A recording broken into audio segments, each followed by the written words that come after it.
हाँ भाई, तो जेई मेन बहुत ही पास आ गया। लास्ट वीक है ये, लास्ट वीक या कुछ बच्चों के केस में 2 वीक्स लगभग बचे हुए हैं। तो इस वीडियो में हम डिस्कस करेंगे कुछ लास्ट मिनट एडवाइसेस। शायद मैं इसके बाद जेई 2022 के लिए और कोई वीडियो नहीं बनाऊंगा अंटिल द एग्जाम हैपेंस। तो ध्यान से सुनिएगा, एंड तक देखिएगा। ये जो टिप्स मैं बताने वाला हूँ इनसे आपके 40-50 नंबर ईजिली बढ़ जाएंगे, और वो भी विदाउट मच एफर्ट। ठीक है, तो सबसे पहली टिप जो मेरी तरफ से रहेगी वो ये है कि आपके एग्जाम में कई सारे इस तरह के सवाल आते हैं, इस तरह के चैप्टर्स हैं आपके सिलेबस में कई सारे, जिनमें यूजुअली कोचिंग वाले इतना ध्यान नहीं देते हैं, स्टूडेंट्स भी उनको इग्नोर करते हैं, एंड एग्जामिनर्स को ये बात पता है। ठीक है, चैप्टर्स कौन कौन से हैं? वैसे आप एक बार सिलेबस लेटेस्ट देख लेना जेई मेन का, क्या उसमें कोई चैप्टर ऐड सब्ट्रैक्ट भी हो सकता है, तो आप उसके हिसाब से देख सकते हैं। तो मेनली ये चैप्टर्स क्या क्या होते हैं? फिजिक्स में इलेक्ट्रोमैग्नेटिक वेव्स हो गए, यूनिट डायमेंशन और मेजरमेंट हो गए। ठीक है, इवन कुछ हद तक रेडियो एक्टिविटी को भी आप काउंट कर सकते हो। केमिस्ट्री में कौन कौन से हो गए? Environmental chemistry, chemistry in everyday life, polymers, biomolecules, और मैथ में स्टैटिस्टिक्स एंड मैथमेटिकल रीजनिंग। ये सारे चैप्टर्स बहुत ही ज़्यादा ईजी हैं, ज़्यादा कोई इनमें एफर्ट नहीं लगती है, और इनके अंदर आपको क्वेश्चंस बहुत सरलता से बनता है। ठीक है, तो ये सारे चैप्टर्स मिला के मिनिमम 4 to 5 क्वेश्चंस ऑलमोस्ट हर साल आते ही आते हैं, और ये सारे चैप्टर्स आप विद इन 3 to 4 डेज अगर ढंग से चलोगे कवर कर सकते हो। स्टैटिस्टिक्स वगैरह में कुछ भी नहीं है, मैथमेटिकल रीजनिंग में कुछ भी नहीं हो ज़्यादा कुछ। ठीक है, इवन ये सेमीकंडक्टर्स वगैरह जैसे चैप्टर्स हो गए, उसमें ये लॉजिक गेट्स वगैरह हो गए, इन सबसे सवाल बनते हैं और काफ़ी ईजी सवाल बनते हैं, राइट। तो I don't think anyone should skip them, और मेरे हिसाब से लास्ट के वीक में आपको इन्हीं पे फोकस करना चाहिए। जब मैं जेई मेन में 360 लाया था ना, तो उस समय भी हमारे पेपर में आई थिंक इन्वायरमेंटल केमिस्ट्री का एक क्वेश्चन आया था जो मैंने लास्ट वीक में ही पढ़ा था। ठीक है, तो इस तरह के छोटे मोटे सवाल आते रहते हैं जो बहुत सरल है और सब बच्चों को स्किप करेंगे। तो आप यहाँ पे अपना एडवांटेज कर लीजिए। 4-5 क्वेश्चन अगर आ गए तो अप टू 20 मार्क्स आपको फ्री के मिल रहे हैं, तो आपको इन्हें लीव क्यों करना चाहिए, मुझे ये समझ नहीं आता है। तो प्लीज़ अगर एक चीज़ कोई सीखने वाले इस वीडियो से, प्लीज़ ये काम सभी बच्चे करेंगे। ओके, ये जितने भी चैप्टर्स मैंने बताए हैं उन सभी को आप पढ़ लीजिएगा। एनसीईआरटी से पढ़ लो थोड़ा बहुत, और प्रीवियस ईयर क्वेश्चन देख लो जेई मेन के चैप्टर से, इतना इनफ है। ओके, अब एक और जो एडवाइस रहेगी कि यार अगर कोई चैप्टर मिस कर रहे हो, लेट्स से आपने कोई चैप्टर, कई बच्चों का नहीं कंप्लीट होता है syllabus due to lot of reasons, तो आपको कुछ नहीं करना है। आप डिस्क्रिप्शन में जाना, एकेडबूस्ट ऐप पर आपको फ्री शॉर्ट नोट्स नाम करके एक सेक्शन दिया है, पूरी तरह से फ्री है। उसमें से तुम हर एक फॉर्मूला, हर एक रिएक्शन याद कर लेना, बस इतना करना। अगर आपका कोई चैप्टर लेट से बिल्कुल नहीं पता है ना, कुछ नहीं करना, केवल फॉर्मूले और रिएक्शन याद कर लेना बस। ठीक है, जैसे कानिज़ारो रिएक्शन है, तुम्हें कोई आइडिया नहीं है क्या होता है दुनिया में, कानिज़ारो कौन है, कोई बात नहीं, कानिज़ारो रिएक्शन लिखी हुई है, वो एक बार रट के चले जाना। क्यों? क्योंकि कई बार क्या होता है जेई मेन में 5-10 क्वेश्चन बहुत ही ऐसे भी आ जाते हैं जो केवल फॉर्मूला बेस्ड होते हैं, जिनमें कुछ भी आपको दिमाग नहीं लगाने, बस फॉर्मूले में वैल्यू पुट करनी है। या क्वेश्चन कई बार एग्जैक्ट टू एग्जैक्ट वही रिएक्शन ही आ जाता है कि इनमें से कौन सा कानिज़ारो रिएक्शन है, एग्जाम्पल। ओके, तो ऐसे क्वेश्चन आप क्यों मिस करना चाह रहे हो, राइट।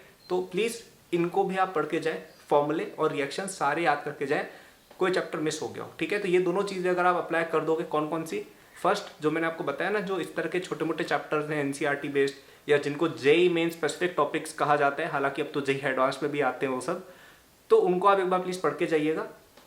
और सेकंड बात ये कि शायद तो जेई एडवांस वाली चीज़ 2023 बैच से चालू है शायद, जहाँ तक मुझे याद आ रहा है, तो एक बार वो कंफर्म कर सकते हैं।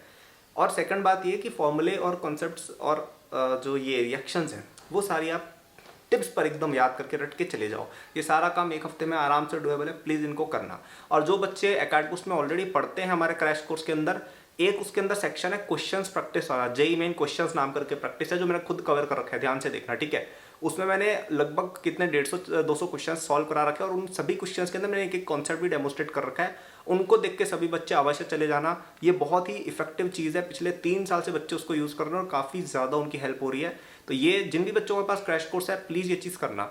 और अगर कोई बच्चा अभी तक एनरोल नहीं हुआ है, वैसे भी एग्जाम में बहुत कम टाइम बचा है, तो ऐसा कर सकते हो, एनरोल हो जाओ अभी जाके डिस्क्रिप्शन में जाके, और उसके अंदर वो जो क्वेश्चन सेक्शन है उसको अभी के लिए सॉल्व कर लो जून अटेम्प्ट से पहले।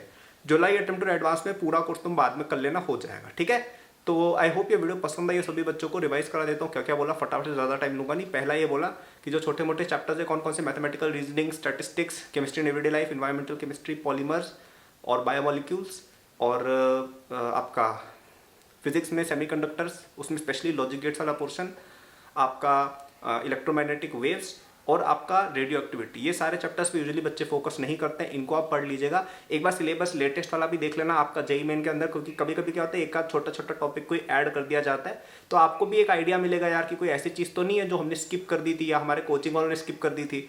क्योंकि सिलेबस आपके कोचिंग के अकॉर्डिंग नहीं आएगा। सिलेबस जो जेईई मेन का सिलेबस है ऑफिशियल, उसके अकॉर्डिंग आएगा। तो एक बार सिलेबस देख लेना आज ही जाके सभी बच्चे जेईई मेन की वेबसाइट पर, और उसमें देख लेना कि भाई ऐसा कोई टॉपिक तो नहीं है, कोई छोटा मोटा टॉपिक जो यार अपने कोचिंग में कवर नहीं हुआ और हम खुद से कर सकते हैं एनसीईआरटी या जैसे भी, तो वो चीज़ें करें। और सेकंड, सारे टॉपिक्स के कॉन्सेप्ट, फॉर्मूले, ये सब बिल्कुल आपको रिएक्शंस वगैरह बिल्कुल टिप्स पे होनी चाहिए, because sometimes a very easy question will come and you don't want to miss it.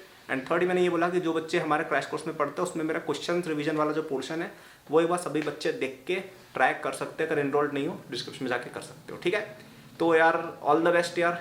सब कुछ लास्ट टाइम में ना मेंटालिटी का खेल होता है। लास्ट का एक वीक में काफ़ी सारे बच्चों की केवल क्योंकि देखो अब सिलेबस तो जो कवर होनी थी हो गई है, ये बस लास्ट की 2-4 चीज़ें करके आप 30-40 मार्क्स इधर उधर कर सकते हो। बाकी अब तो सब मेंटालिटी का खेल है कि कौन एग्जाम के दिन कूल रखेगा और कौन एग्जाम के दिन नर्वस होकर अपने सारे मार्क्स गवा देगा, राइट। सो आई होप आप सभी लोग अपना कूल मेंटेन रखेंगे। याद करिए आपने लाइफ में कुछ ना कुछ अचीव किया होगा बड़ा इन सम पॉइंट, उसको याद करिए, and how you are composed and how you navigated that challenge and how you achieve success in that, right.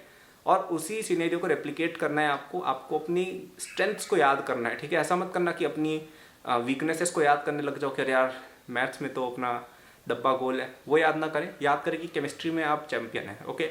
याद ना ये याद ना करें कि 12th के अंदर आपके मॉक टेस्ट में कब एक बार 10 नंबर आए थे। याद ये करें कि एक बार आपके मॉक टेस्ट में 250 नंबर आए थे, okay. Think like this, think positively and I am sure you will do well, ठीक है। ऑल द बेस्ट यार। और कमेंट करके कुछ बताओ कौन सी रैंक, कौन से मार्क्स वगैरह लाओगे, थोड़ा अपने अंदर भी कॉन्फिडेंस है ना। सारे लिंक्स मेरे सोशल्स वगैरह के डिस्क्रिप्शन में दिए हुए हैं, और सब्सक्राइब और लाइक कर देना अगर तुम्हें पसंद आया हो तो। और बाकी सब क्रैश कोर्सेज वगैरह सबके लिंक डिस्क्रिप्शन में दिए हुए, तुम देख सकते हो। Good luck.